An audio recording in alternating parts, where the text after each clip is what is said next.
নমস্কার বন্ধুরা, আজকে দেখাবো পুষ্টিকর গোলা রুটি। গোলা রুটির জন্য আমি প্রথমে ময়দাটা নিয়ে নিয়েছি। এবার দিয়ে দেবো স্বাদ মতো লবণ,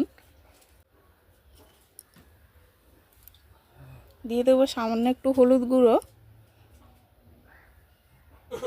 পরিমাণ মতো জল দিয়ে ব্যাটারটাকে গোলাবো।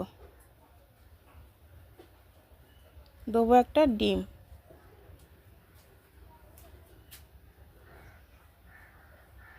এবার ভেজিটেবিলগুলো দিয়ে দেবো।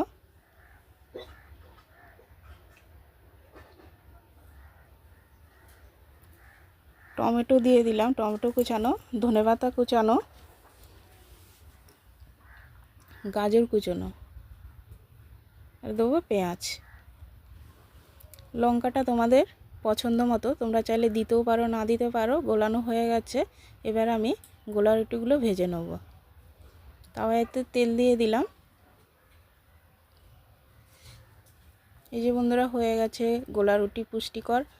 কেমন লাগলো বন্ধুরা কমেন্টে জানাবে। সবাইকে টাটা, বাই বাই।